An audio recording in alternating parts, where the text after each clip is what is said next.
Dito. Minsan lang eh. Sa pool.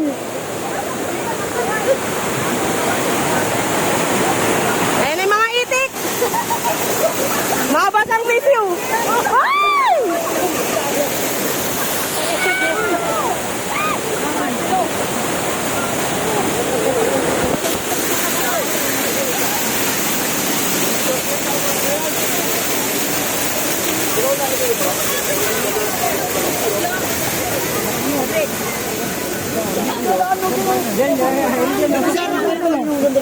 Doon na nga eh. Ang lalim eh. Ikaw na lang yan. Doon ako, mababaw lang. Dito lang. Ay na.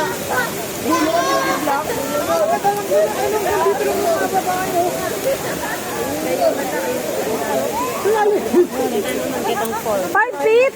Ay na. 5 feet yan. Matitibig ka ng lalaki. Ano yan? 7 meter yan.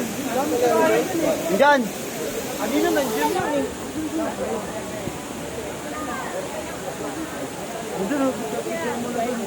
Saan? Dito tayo dito ka.